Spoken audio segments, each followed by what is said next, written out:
Tiens, ça a l'air pas mal, ça a l'air intéressant. Alors, troubles mentaux, l'inquiétante influence des réseaux, décryptage de la chaîne VA+. On est parti, let's go. On va faire un petit test très rapide. Mettez votre main devant vous et baissez un doigt. Si vous détestez sortir de la douche en hiver quand il fait 15 degrés dans votre salle de bain, il vous arrive d'être irritable quand vous êtes fatigué, vous avez pleuré quand vous avez regardé Bambi pour la première fois, vous êtes stressé avant un examen ou un entretien important, il vous arrive de couper la parole. Si vous avez tous les doigts baissés, il est fort probable que vous soyez un autiste bipolaire et dépressif souffrant d'un trouble anxieux généralisé et de TDAH. Mais pas de panique, si vous Ok, ça va, on s'en est bien sorti, ça va. partagez vos symptômes sur les réseaux sociaux, vous aurez de grandes chances de devenir un riche influenceur.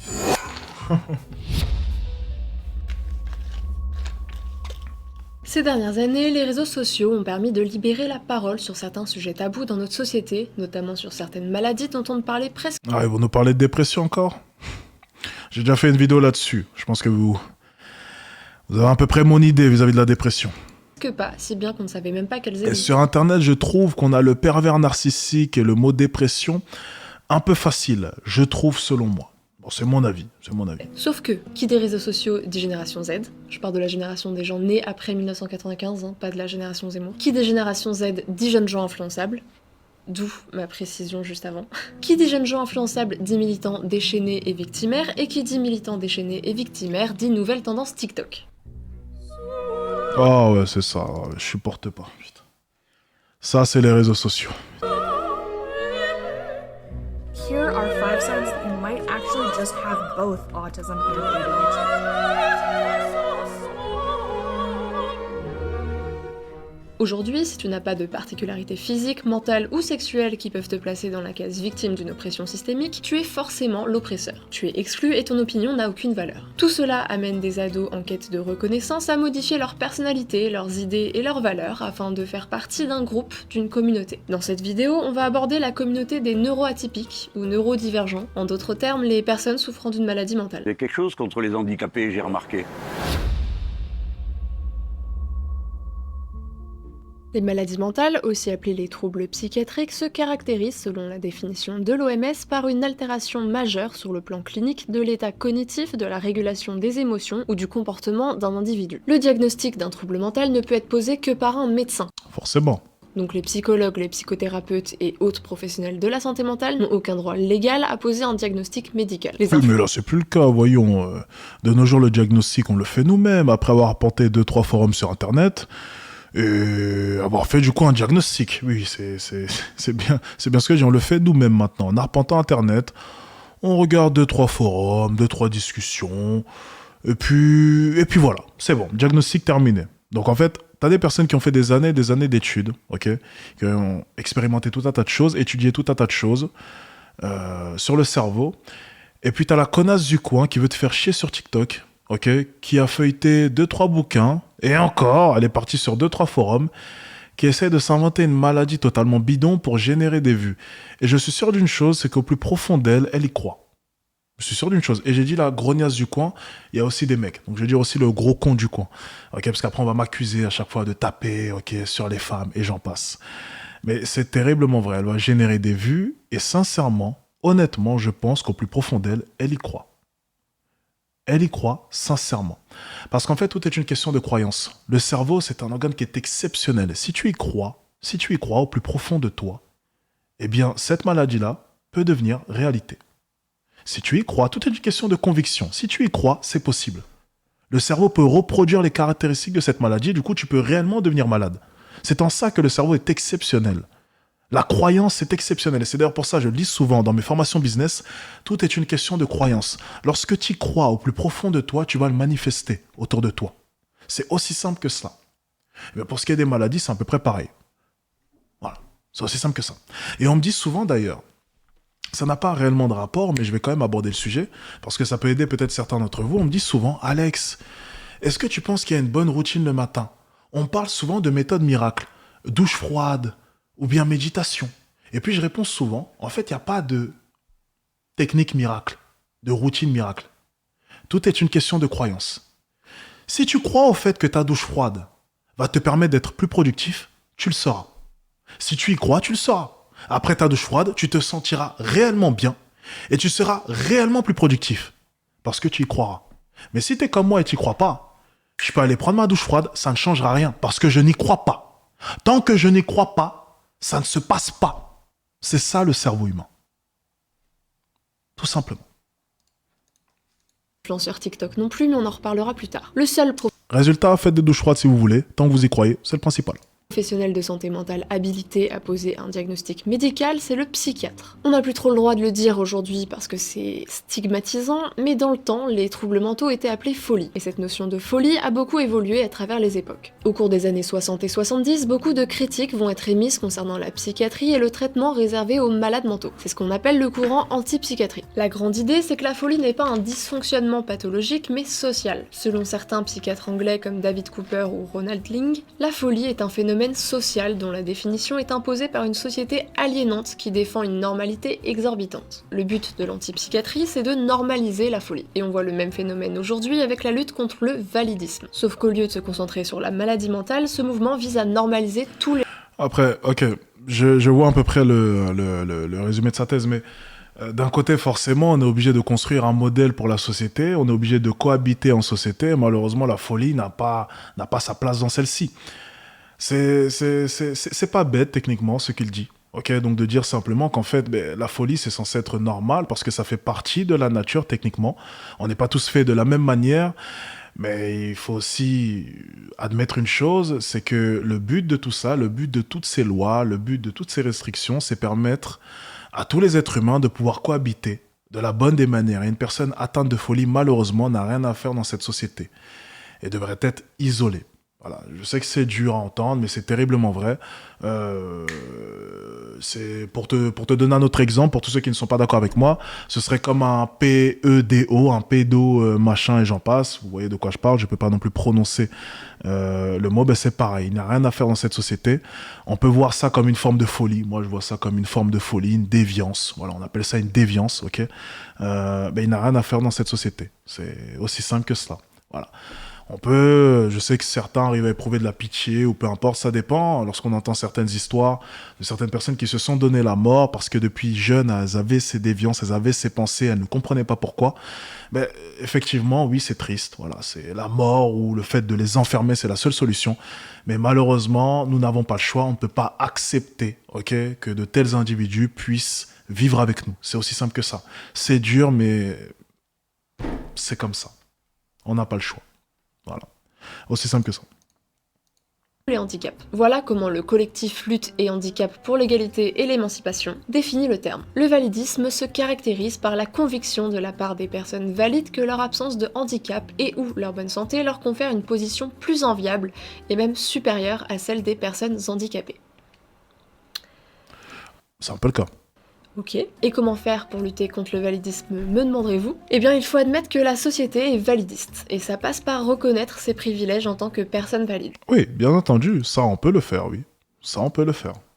C'est ce qu'on appelle Je l'ai reconnu d'ailleurs juste avant, c'est le cas. aussi la dissonance cognitive. Nomi, tu viens de me dire que ma situation n'était pas plus enviable que la tienne. Ça veut donc dire que je n'ai pas de privilèges.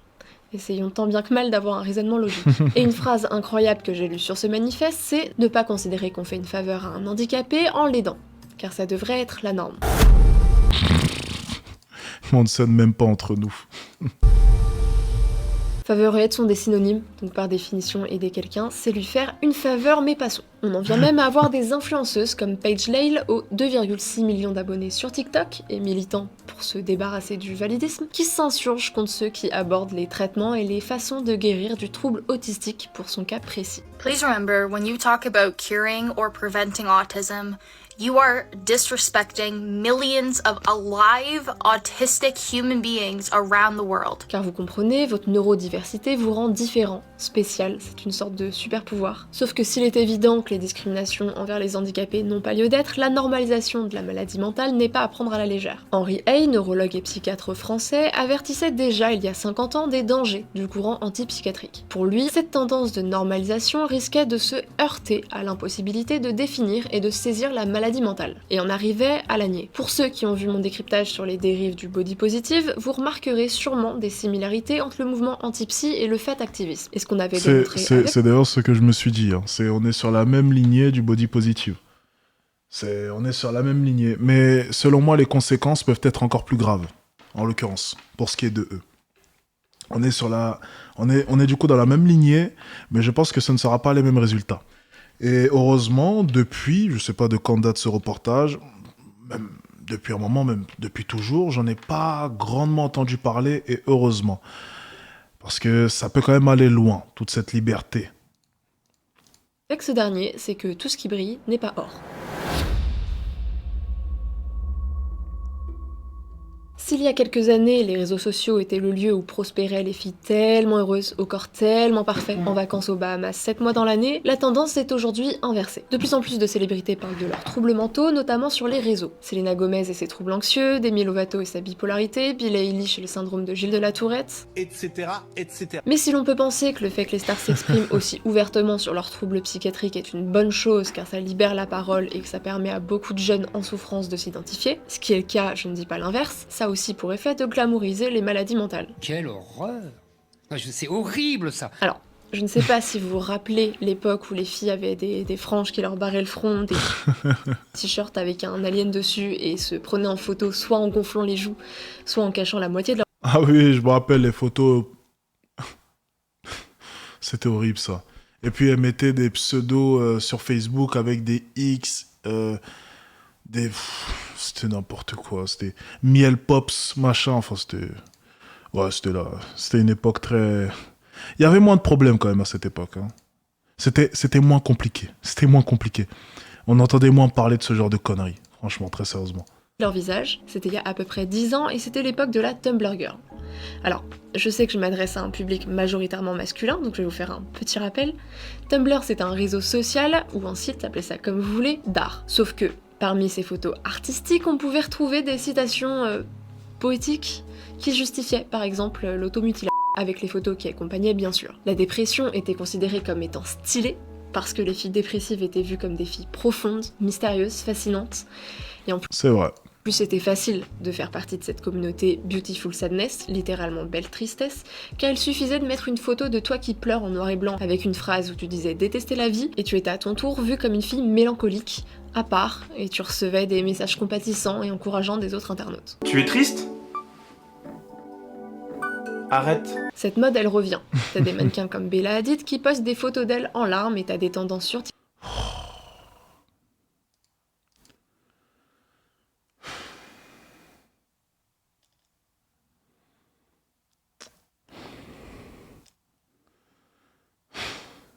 Je suis désolé, je dois peut-être être un peu trop vieux pour ces conneries, mais sérieusement.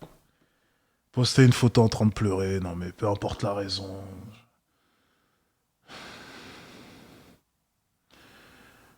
Alors, all humans are different. Tous les humains sont différents. Chacun des êtres humains ont quelque chose de spécial et unique à offrir. Et les gens l'oublient. Vas-y. Bref, je n'ai même pas envie de faire l'effort d'essayer de comprendre ce qu'elle a écrit. TikTok comme celle du Sad Girl Autumn, qui fait un lien direct entre la déprime... En tout cas, ça a marché 2 millions. Après, bon, j'imagine qu'elle doit faire souvent des impressions comme ça et des likes comme ça, mais bon, 2 millions quand même. et le fait d'être cocooning sous ton plaid. Mais c'est surtout pendant et juste après la période de confinement que cette romantisation des troubles mentaux a eu un regain de popularité. D'après une enquête datant de juillet 2022, 70% des étudiants se considèrent en mal-être psychologique et 36% ont eu des idées suicidaires. Ce qui a amené à une Mais c'est normal, si on amène le sujet sur la table, encore une fois, on parlait de croyances au tout début.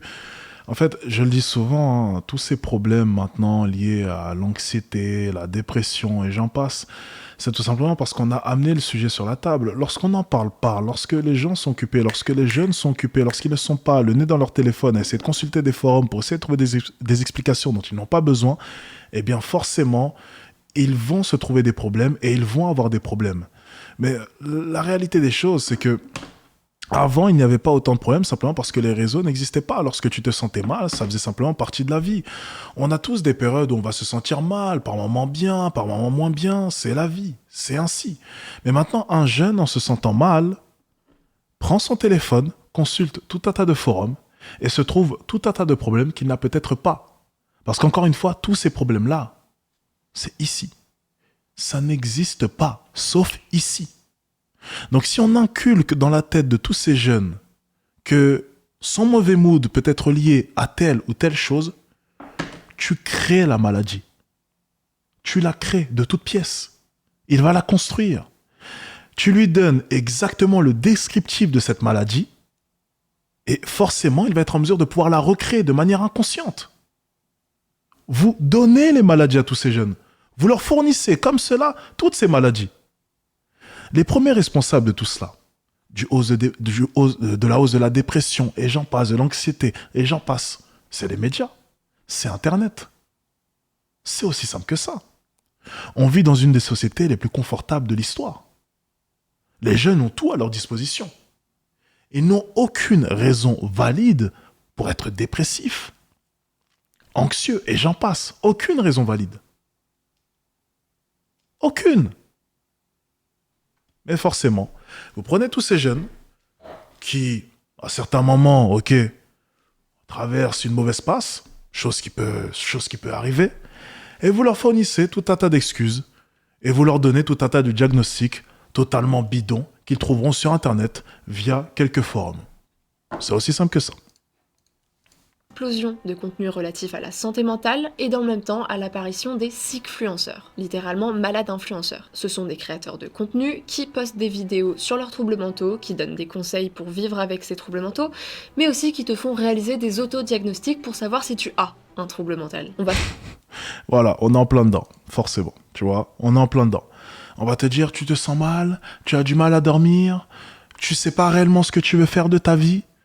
Ben, tu es peut-être atteint de... Non. C'est juste que c'est un putain de gros branleur avec une putain de grosse bidoche qui a pas de gonzesse parce qu'il n'est pas foutu d'acheter une formation pour se former. Il vaut rien parce qu'il ne veut rien valoir. Tout simplement, il ne fait pas les efforts pour valoir quelque chose. Il n'est pas atteint de je ne sais quoi. Non, c'est juste un putain de loser. Voilà. Si tu viens voir Alexis Chance, tout de suite, t'inquiète pas, je vais te guérir. C'est super simple. T'es juste un putain de loser. Parce que le beau gosse du lycée avec son putain de six-pack, lui, il n'est pas dépressif. Il n'est pas anxieux. Pourquoi ? Parce qu'il n'a aucune raison de l'être. Mais lorsque je vois ta sale gueule de merde avec ta putain de grosse bidoche, il y a des raisons pour être anxieux. Je l'aurais été moi aussi si j'étais à ta place. Voilà comment est-ce qu'on fait. Mais non. À côté de ça, on va leur dire, oui, en fait, tu es atteint de... Voilà. Et on se retrouve avec des mecs, ils viennent te parler, ils n'ont eu aucun diagnostic de la part d'un spécialiste, et ils viennent te dire, je suis atteint de nanani et nanana. Sur la base de quoi ? Du vide. Non, excuse-moi, d'Internet. Tout simplement. On va s'arrêter là-dessus un moment. Le hashtag self-diagnosis comptabilise 59 millions de vues sur TikTok. Voici une... Ah, j'ai plus de vues sur mon hashtag. Nani naner. Tiens, le hashtag Alexis Chance, il a fait combien de vues ? Je sais que j'ai fait plusieurs milliards de vues, mais attends, j'aimerais bien savoir, moi, je suis à combien de vues, moi ? Oui, c'est le moment où je me la pète. Hashtag Alexis Chance. Comment est-ce qu'on fait une recherche sur TikTok ? Je sais pas. Bon, je suis trop vieux. Je sais pas comment est-ce qu'on fait. Bon, on s'en fout. Allez, on enchaîne. Une petite sélection. 4 signes qui montrent que tu as probablement un trouble de l'attention. Ces 4 signes étant s'énerver pour des petites choses, ne pas bien gérer son temps, avoir des changements d'humeur et interrompre tout le temps son interlocuteur. Baisse un doigt, édition dépression, dans laquelle j'ai appris que j'étais dépressive parce que j'ai déjà pleuré dans ma douche, que je préfère rester chez moi plutôt que de sortir et que j'ai déjà répondu ça va bien à quelqu'un alors que ça allait pas bien. Les personnes neurotypiques ne se demandent pas si elles sont autistes, si vous vous posez la question, vous l'êtes probablement. Le prochain provient de Twitter, enfin X, mais il est magistral. Si vous détestez entrer et sortir de la douche mais que vous aimez généralement la partie médiane, vous êtes probablement autiste. Inutile de vous dire que la moitié de ces autodiagnostics sont mêlés de désinformation, et c'est pas un chiffre que je sors de mon chapeau mais d'une étude publiée dans The Canadian Journal of Psychiatry. Vraiment, j'ai les sources. Mais ça n'empêche pas ce modèle de vidéo de cartonner. À titre d'exemple, les hashtags ADHD, TDAH en français, Tourette et dépression font respectivement 39 et 13 milliards de vues. Milliards. Vous voyez ce que ça fait déjà 1 million, Armina ? Et forcément, ces sickfluenceurs aux centaines de milliers d'abonnés, voire des millions pour certains, capitalisent sur ces troubles mentaux. Beaucoup ont les liens de leur cagnotte en bio et certains créent même des marques de vêtements liées à leurs troubles. Les coutures tiennent pas. Mais pourquoi est-ce que ces posts sont aussi populaires ? Eh bien car aujourd'hui, avoir un trouble mental est le petit plus qu'il faut avoir pour être différent. Tu en retires une identité victimaire qui te donne une excuse pour tes défaillances personnelles et surtout qui te donne une source d'autorité morale, essentielle pour cette génération génération qui considère ton opinion si et seulement si tu es une victime de cette société patriarcale, blanche, hétéronormée et maintenant neurotypique. Dites-moi si j'en ai oublié un. Et cette notoriété, cette influence et aussi sûrement l'appât du gain attire de plus en plus de jeunes créateurs de vidéos dans ce monde que sont les troubles mentaux. Mais dans une génération où la reconnaissance sur les réseaux sociaux est l'échelon le plus élevé de la réussite sociale, ces jeunes sont prêts à s'inventer des maladies mentales pour recevoir du soutien, de l'empathie ou de l'attention, tout simplement. Totalement vrai, ça. Terriblement vrai. C'est toutes ces personnes. Et moi, à chaque fois que je vois ça sur les réseaux sociaux, mais j'en ris, mais c'est pas possible. Et les gens sont naïfs, mine de rien. Tu peux pas leur en vouloir, c'est des personnes aussi qui se sentent mal. Et ils trouvent en ces personnes un certain soutien. Je me mets à la place de ces jeunes, tu vois. Tu passes par une mauvaise passe, donc tu te sens plutôt mal. Et puis, t'arpentes un peu Internet. Et c'est à peu près le même mécanisme. Je vais aller très loin dans mon raisonnement. Peut-être que c'est un peu tiré par les cheveux, mais vous allez comprendre. Lorsqu'on fait par exemple une page de vente, ce que tu vas rechercher, c'est connecter avec le client. C'est ok, tu vas essayer de comprendre ses problèmes. Mais lorsque le client il lit ta page de vente et il se sent compris, il a beaucoup plus envie d'acheter. C'est à peu près pareil avec tous ces influenceurs. Ils font leur contenu pour essayer de viser, ok, pour essayer de te toucher. Ok. Et on a eu le cas, par exemple, avec une streameuse. C'était vraiment malhonnête et ça m'avait fait vraiment très rire cette vidéo. Une streameuse qui était super jolie. Ok. Et c'est assez drôle parce que dans sa manière de communiquer avec sa communauté, étant donné qu'elle streamait sur Twitch, elle voyait très bien l'avatar client. Tu vois, donc le petit geek, en manque de reconnaissance. Et lorsqu'on lui a posé la question quel est ton type d'homme, elle a présenté exactement ce même profil d'homme. C'est moi j'aime bien les mecs timides, assez renfermés sur eux, je trouve ça trop cute. Oui, c'était de la manipulation parce qu'elle essayait de connecter avec son audience. Toutes ces personnes qui font des TikToks, c'est exactement la même chose. Ils essaient simplement de connecter avec leur audience. C'est dès que tu vas tomber sur leurs vidéos, tu vas te sentir compris. Tu vas finir par les suivre parce que tu vas t'identifier à eux et puis tu vas finir par acheter. Tu vois, moi, c'est beaucoup plus dur parce que c'est dur de s'identifier à Alexis Chance. Alexis Chance, il fait 2m01, il est baraqué, il est basketteur professionnel, il est putain de beau gosse, il a pas de mal avec les femmes. C'est dur de s'identifier à Alexis Chance, tu vois. Super dur, tu vois. Donc peut-être que je devrais m'inventer une petite dépression. Peut-être que je devrais m'inventer des difficultés avec les femmes. Peut-être que... Je sais pas, il faudrait que je m'invente un truc, tiens. Peut-être que ça vendrait mieux. Je me pose des questions des fois. Est-ce que ça vendrait mieux si je m'inventais des difficultés? Est-ce que je suis beaucoup trop parfait? Je sais pas, je vais y réfléchir dans tous les cas. Je vais y réfléchir. C'est un sujet à mettre sur la table. Un peu plus tôt cette année, Céline Dion annonçait l'annulation de tous ses concerts en 2023 et 2024. La raison, elle est atteinte du syndrome de la personne raide, ou SPR, une maladie rare affectant le système nerveux central qui est caractérisée par une rigidité progressive du tronc et des membres, associée à des spasmes. Résultat, 90,5 millions de vues sur l'hashtag Stiff Person Syndrome et une explosion de nouvelles victimes de cette maladie. Pourtant, c'est une maladie qui touche une personne sur 1 million. Les calculs sont pas bons, Kevin. Regardons maintenant la prévalence des autres troubles mentaux populaires sur TikTok. Le syndrome de Gilles de la Tourette, 0,05%. Schizophrénie, 0,33%. Bipolarité, 1 à 2%. Trouble autistique, 0,6%. Dysphorie de genre, qui a été retirée de la liste des troubles mentaux et qui est maintenant une condition liée à la santé sexuelle, entre 0,005% et 0,014%. Quand on voit ces chiffres, on prend conscience du boulevard de personnes prétendant être atteintes de troubles, alors qu'elles sont en réalité neurotypiques. Des forums Reddit tels que Illness Fakers ou Fake Disorder Cringe se sont créés pour démasquer ces imposteurs. On peut par exemple parler de Hop Auto, une influenceuse aux centaines de milliers d'abonnés sur TikTok qui disait souffrir du syndrome d'Ehlers-Danlos, une maladie génétique qui affecte la production de collagène, la protéine qui joue avec l'élasticité de la peau ou des articulations. La plupart des personnes atteintes de ce syndrome ont une vie relativement normale, bien qu'elles aient des restrictions concernant les activités physiques. Pourtant, Hop Auto avait annoncé dans un post datant du 7 novembre 2021 qu'elle abandonnait son combat contre la maladie, qu'elle allait recourir au suicide assisté et que c'était sa dernière publication. Au final, elle a continué à poster, repoussant son suicide assisté pour telle ou telle raison, et elle est aujourd'hui toujours bien vivante, mais a mis ses réseaux sociaux en mode privé car tous les gens qui l'avaient soutenue se sentaient dupés. Quelle indignité. Il y a aussi Zylian OP sur Twitch, un homme paraplégique qui gagnait sa vie en se filmant jouer à des jeux vidéo et qui a collecté pas mal d'argent, notamment pour s'acheter un nouveau fauteuil roulant, jusqu'au jour où il fut frappé d'un miracle divin. Easily outgeared. Oh my god.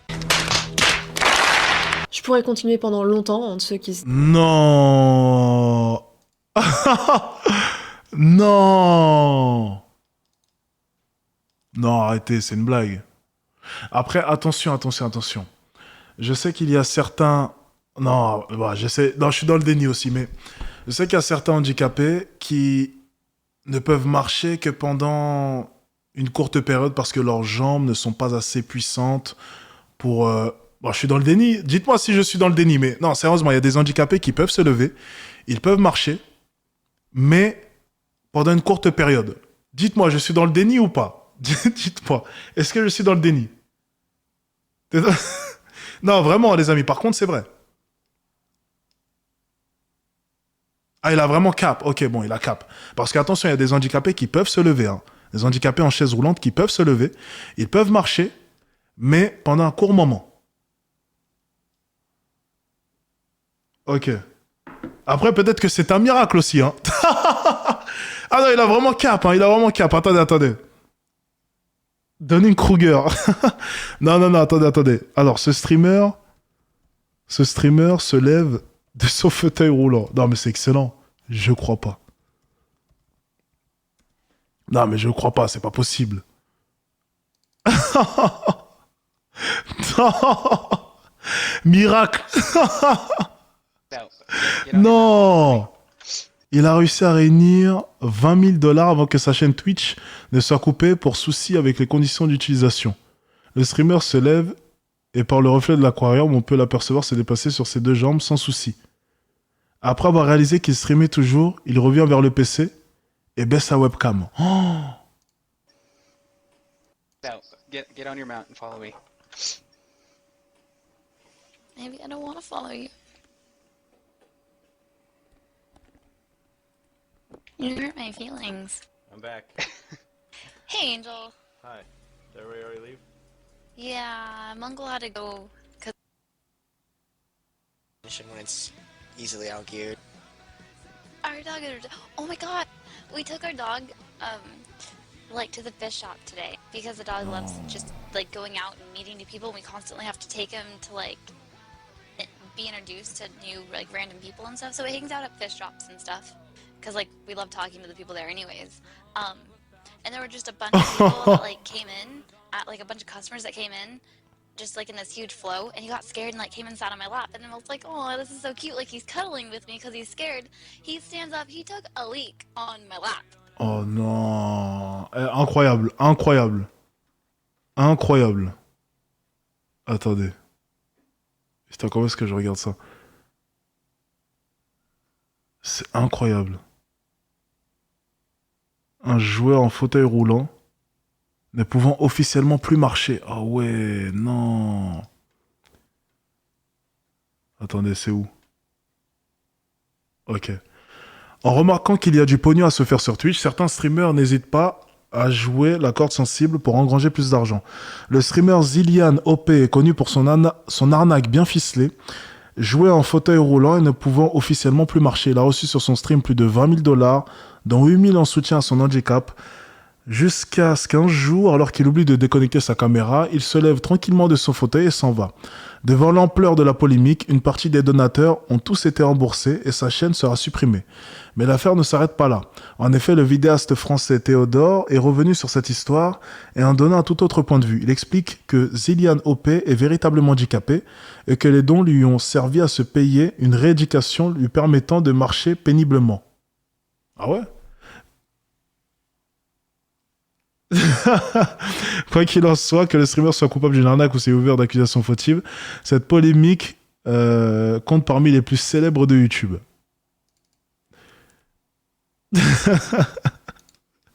Allez, on enchaîne sur la vidéo. Je sais pas les gars, j'ai pas d'informations sur cette histoire, mais je sais pas. Je crois que c'est une connerie, hein. Il a pas eu de rééducation, c'est pas possible, c'est une connerie. Allez, on enchaîne. Ça doit être une blague. Se disent atteints de maladies invisibles comme le diabète ou la schizophrénie car il est quasi impossible de déceler s'ils disent la vérité, et ceux qui préfèrent les troubles dynamiques comme le syndrome de Gilles de la Tourette. I wanted to talk a little bit about wow. Ou le trouble dissociatif de l'identité car ça fait des vidéos plus marrantes à regarder. Hello, I'm Gabriel. I'm 18 and I am a boy. Hi, I'm Alistair. I'm somewhere between 27 and 29, and I am a man. Hi, I'm Emmy. I'm 6 or 7, and I'm a girl. La liste est longue. Mais la question, c'est font-ils ça uniquement pour l'attention et l'argent, comme le dit une étude de Bournemouth University, ou y a-t-il d'autres raisons? Eh bien, certains psychiatres ont commencé à se dire que beaucoup de ces usurpateurs de maladies avaient très certainement un trouble mental, mais pas celui dont ils prétendent souffrir. Avez-vous déjà entendu parler de l'histoire de Gypsy Rose Blanchard? Si c'est pas le cas, je suis désolée, je vais pas vous la relater ici, à mon avis cette vidéo est déjà bien assez longue, mais il existe pas mal de traits d'horreur ou de séries qui relatent les faits, si vous aimez bien les trucs glauques. Gypsy! Ce qui nous intéresse, nous, avec cette histoire, c'est la maladie mentale dont souffrait la mère de Gypsy Rose, qui a fait croire à tout le monde, sa fille compris, que Gypsy était gravement malade. Ce trouble psychique dont la mère souffrait, c'était le syndrome de Munchausen. Les sujets qui en sont atteints simulent ou provoquent volontairement des symptômes physiques ou psychiques, sur eux-mêmes ou sur un tiers, comme avec le cas de Gypsy Rose. Avec l'arrivée des réseaux sociaux, des blogs ou des forums, ce syndrome a connu une variante que Mark Feldman, professeur en psychiatrie, a appelée le syndrome de Munchausen par internet. Variante plus courante que le trouble classique et plus difficile à soigner étant donné que la majorité des personnes atteintes sont dans le déni. C'est d'ailleurs ce qu'on remarque sur TikTok avec ces fameux Le déni. diagnostics. Étant donné qu'aujourd'hui le trouble mental n'est plus seulement une pathologie mais surtout un écosystème social avec des vues, des likes, des commentaires, des abonnés, une glorieuse autorité morale et une excuse pour leurs défauts, beaucoup de cycluenceurs redoutent de faire un réel diagnostic clinique de leurs supposés troubles car ils ont peur de ne pas en être réellement atteints. C'est Tout simplement. Tout simplement. notamment le cas de Radical Kim qui dit dans une de ses vidéos ce que tout le monde pense tout bas. I cannot be the only one who's afraid to go get like an official diagnosis for being neurodivergent. What if I walk in there and they tell me that like I'm completely neurotypical? Like what am I supposed to do? It's genuinely a fear of mine because that means that all of this is a choice. Et le souci avec ce phénomène d'appropriation de maladie, c'est que ça va créer un nouveau stigmate pour les personnes réellement atteintes d'un trouble mental, puisque le premier réflexe de leur interlocuteur sera de se demander si cette personne dit bien la vérité ou pas. Pas vrai, mensonge! Mensonge! Faux d'état! Mensonge! Mensonge perroquet! Ce n'est toutefois pas le seul problème qui découle de cette nouvelle tendance. En juillet 2022, le Sénat sortait un rapport sur l'influence de TikTok et ses dangers potentiels, que je vous mets en description si vous souhaitez 300 bonnes raisons de ne pas utiliser cette appli du démon. Une chose mise en évidence dans ce rapport, c'est que via le profilage algorithmique issu de l'interaction constante entre l'utilisateur et le fil pour toi, la plateforme dresse un véritable profil psychologique de ses utilisateurs. C'est d'ailleurs ce qu'a dit un adolescent dans une interview du Figaro en août. C'est comme si TikTok réussissait à capter mes émotions. Une autre chose inquiétante concernant cet algorithme, c'est qu'il conduit à enfermer les utilisateurs dans des bulles de filtres, parfois dangereuses. Pour une étude du Center for Countering Digital Hate de décembre 2022, des faux profils d'adolescents de 13 ans qui prêtaient un peu plus d'attention au contenu traitant de l'image de soi et de la santé mentale avaient été créés. Et bien cette expérience montrait qu'au bout de 2,6 minutes en moyenne, TikTok recommandait à ses comptes des vidéos sur le suicide. Au bout de 8 minutes, l'application proposait des contenus sur les troubles alimentaires. Enfin, toutes les 39 secondes, des recommandations de vidéos sur l'estime de soi et la santé mentale apparaissaient. Par rapport à des utilisateurs standards, ces profils se voyaient proposer 12 fois plus de vidéos liées au suicide. Inutile de vous dire que l'algorithme occidental et l'algorithme chinois n'ont rien à voir. Sur la version chinoise, les jeunes ont Ça n'a rien à voir, ils ont pas grand chose. du contenu éducatif comme des expériences scientifiques et l'utilisation est limitée à 40 minutes par jour. Et oui, le parti communiste chinois est dans une stratégie de guerre cognitive, autrement dit il souhaite former des petits génies sur son territoire et rendre abrutis les jeunes occidentaux. Malheureusement il y arrive très bien. Ça fonctionne super bien. Mine de rien, ça fonctionne super bien. Et le pire, c'est que... Mais c'est quand même incroyable qu'ils y arrivent aussi bien et que personne n'y voit quelque chose. Enfin on le voit, mais on ne peut pas l'arrêter au final. Et le gouvernement ne fait rien au final pour l'arrêter. À croire que cela amuse le gouvernement. Tu me diras, bon, en attendant, ils peuvent mieux nous manipuler, mais bon, en voyant aussi les Chinois, d'un autre côté, nous rendre plus intelligents, ça ne changera rien. Le seul problème, c'est que s'ils nous rendent intelligents, avec toute la liberté que l'on a, ça pourrait poser problème. Tandis que les Chinois, au moins... Ils font les choses un peu mieux. Leur population est certes intelligente, mais ils serrent un peu mieux le vis. Donc du coup, ça pose pas de problème. Tandis que la France, étant donné qu'elle n'est pas en mesure de pouvoir serrer le vis, elle a beaucoup plus intérêt à nous rendre totalement stupides pour encore mieux nous manipuler. Parce qu'avec toutes les libertés qu'on a, si on finit par devenir intelligent et on comprend qu'il faudrait peut-être commencer à se révolter un jour lorsque on cligne des yeux et les prix augmentent, mais nos salaires ne changent pas, ben là, peut-être que ça risque de poser problème. Mais tant qu'on reste con, et tant qu'on reste beaucoup plus concentré sur TikTok, plutôt que d'essayer sincèrement de changer notre vie, et essayer de sortir de cette situation qui est plutôt honteuse, selon moi, ben ils ont de beaux jours devant eux. Donc autant les laisser devant TikTok, tout simplement. Voilà. Restons devant TikTok, c'est bien mieux. Youpi, TikTok. Prodige n'est qu'un enfant de 9 ans. Il s'appelle Cho et il est déjà étudiant en première année à la fac de médecine.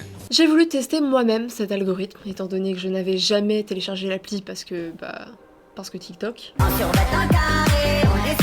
Mon profil était vierge de toute information psychologique me concernant. J'ai filmé mon écran, donc ça m'a permis de chronométrer. 1 minute 15. C'est le temps qu'il a fallu à l'appli pour me proposer une vidéo où une fille chantait en playback avec pour description « Je ne veux pas mourir, mais ça ne me dérangerait pas de ne pas me réveiller ». 1 minute 44 avant de voir un mec dépressif se filmer en train de pleurer. Bon, et maintenant que j'ai regardé tous les hashtags concernant les troubles mentaux, autant vous dire que j'ai que ça dans mon fil pour toi. Ajoutez donc ça à la désinformation et à la glamourisation des troubles mentaux, ça nous fait un cocktail pas dingue. Pour ma toute première vidéo, on va faire un cocktail dégueulasse. Et dans ce cocktail pas dingue versait le sondage terrifiant de Forbes qui indique que 33% de la génération Z fait plus confiance à TikTok qu'aux médecins. Ça vous donne une génération perdue qui risque de tomber dans une sorte de complaisance des symptômes et de ne pas entamer un réel suivi psychologique. Un autre risque, c'est celui de développer des symptômes ou de les accentuer à force de regarder à répétition des vidéos présentant ces 10 symptômes. Exactement, c'est surtout ça ma peur, c'est accentuer les symptômes au final. Et qu'ils deviennent réellement... C'est surtout les fortifier. C'est quelque chose qui aurait pu passer, mais en regardant constamment du contenu là-dessus, ça ne fera que les renforcer.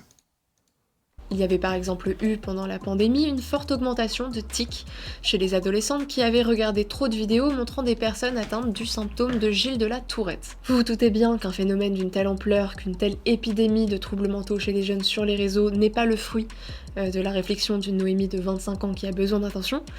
Non, la cause est plus large. Selon l'OMS, la santé mentale est un état de bien-être qui permet à chacun de réaliser son potentiel, de faire face aux difficultés normales de la vie, de travailler avec succès et de manière productive et d'être en mesure d'apporter une contribution à la communauté. En gros, c'est un équilibre entre différents aspects de la vie qui fait que t'es détendu et heureux. On est bien. La maladie mentale, c'est un ensemble de manifestations cliniques d'ordre psychologique et comportemental. Autrement dit, rien à voir avec la santé mentale. Non, tu n'es pas en bonne santé mentale si tu es schizophrène. Mais non, tu n'as pas de maladie mentale si tu es déprimé, stressé ou maladroit. Des symptômes qui avant étaient propres à l'être humain sont maintenant devenus des symptômes de troubles psychiatriques. Et la principale cause de tout ça, c'est le DSM-5. DSM, c'est l'abréviation en anglais de Diagnostic and Statistical Manual of Mental Disorders.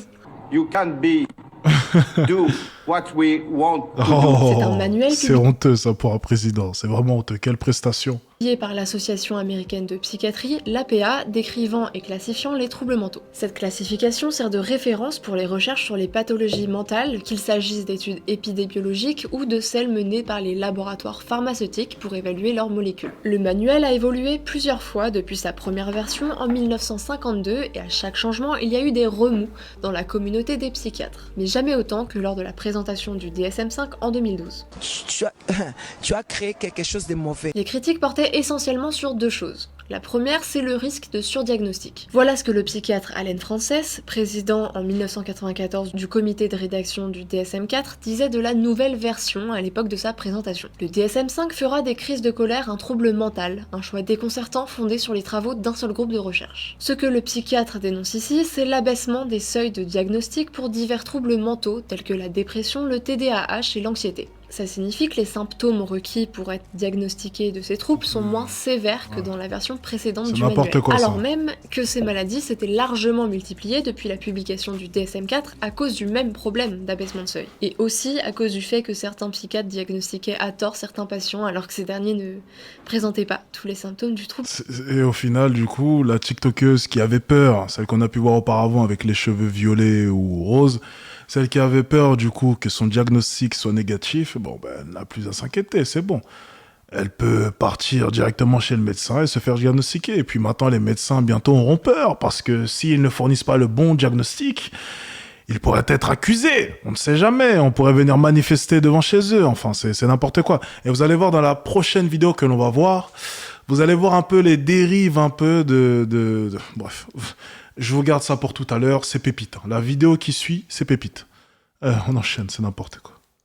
En question. À titre d'exemple, les diagnostics de TDAH avaient été multipliés par 3 en 20 ans. Les troubles autistiques s'étaient multipliés, eux, par 20 et les troubles bipolaires par 40. Cette augmentation continue encore largement aujourd'hui. Roland Gori, professeur de psychopathologie, dénonce lui des diagnostics psychiatriques consensuels depuis la publication du DSM-3. Pour lui, on ne peut pas approcher la souffrance des patients de manière objective. Tout le monde est différent et des symptômes qui aboutiront chez une personne A à un diagnostic de trouble mental n'aboutiront pas forcément au même diagnostic chez une personne B. Pour que ce soit plus clair, je vais vous donner un exemple concret. Dans le DSM-5, beaucoup de psychiatres dénoncent une pathologisation du deuil. Au bout de 2 semaines, l'apparence dépressive de l'endeuillé sera passible du diagnostic d'épisode dépressif majeur et donc d'antidépresseurs. Et ça, c'est la deuxième critique majeure de cette 5e version du manuel, car avec les risques de surdiagnostic vient le risque de prescription excessive de médicaments. C'est la porte ouverte à toutes les autres drogues. Et ça, c'est problématique. C'est d'ailleurs pour ça que je suis contre les médicaments, vous le savez. Et je ne prends des médicaments que quand réellement, c'est nécessaire. Mais vraiment. Et difficile de ne pas lier ça à la mainmise de l'industrie pharmaceutique sur les experts participant à l'élaboration du DSM. Une collaboration que l'historien Christopher Lane décortique dans son livre Comment la psychiatrie et l'industrie pharmaceutique ont médicalisé nos émotions. Il explique qu'en abandonnant la psychanalyse au profit de la neurologie, les rédacteurs du manuel DSM ont transformé en maladie mentale nos émotions les plus banales. Et ce pour le plus grand bonheur des industries pharmaceutiques. On peut par exemple parler du trouble dysphorique prémenstruel, ou TDPM, ayant fait son entrée dans le DSM-4 en 1995. Le TDPM se caractérisait par des changements d'humeur assez extrêmes juste avant les règles. Fort heureusement, à peu près au même moment, un nouveau médicament du géant pharmaceutique Eli Lilly faisait sa sortie. Le Sarafem, et il était spécialement conçu pour traiter ce nouveau trouble. Et pour savoir si elle souffrait de TDPM, une femme avait seulement besoin de regarder un clip publicitaire de 30 secondes mis en place par les équipes marketing de Eli Lilly, dans lequel on lui faisait faire un autodiagnostic. Ça vous rappelle quelque chose ? 200 000 ordonnances ont été prescrites pour le Sarafem entre son lancement et la fin des années 2000. Le souci ? La formule du Sarafem était chimiquement identique à celle du Prozac, un autre médicament de Eli Lilly dont le brevet était sur le point d'expirer. Et pour ceux qui ne connaissent pas, le Prozac, c'est un antidépresseur utilisé dans le traitement des dépressions sévères, le plus haut stade de la maladie. Donc bon, de quoi se poser quelques questions sur le DSM de façon générale, même s'il n'a évidemment pas que des mauvais côtés. À trop vouloir libérer la parole, on normalise des troubles graves et on les rend désirables, alors même qu'on a affaire à une génération très influençable. Sans en avoir forcément conscience, les influenceurs servent directement la cause des lobbies pharmaceutiques qui ne sont pas connus pour leur altruisme. J'aime l'argent. On ne rigole pas avec... Est-ce qu'au final, ils n'en profitent pas ? Si c'était si problématique que ça, croyez-moi, les moyens auraient été mis pour stopper. Ok ? Toute cette merde. Et c'est une réalité. Tant que ça profite au système, ils ne diront rien. Tant que ça profite au système, ouais, ce point-là est super intéressant, la fin est super intéressante. Tant que ça profite au système, aucune mesure ne sera mise en place. Et je vais même te dire une chose, ils doivent même pousser, ok, ce genre de règles, ce genre de lois, ce genre de thèses, et j'en passe, ce genre de livres. Les lobbies pharmaceutiques, tant que ça leur profite, tant qu'ils ont du profit là-dedans, ils continueront à pousser, et mettre en avant. Et ne rien faire pour changer tout ça, en savant éperdument qu'il y aura peut-être des dizaines et des dizaines de milliers de personnes qui recevront un diagnostic qui est faux, qui recevront des doses de médicaments dont ils n'ont pas réellement besoin. Mais tant que ça vend, tant qu'ils gagnent de l'argent, ça ne pose aucun problème, et ça a toujours été le cas. Donc ça surprend personne au final. Ça surprend personne. Bien sûr que c'est poussé, on le voit bien aujourd'hui, forcément.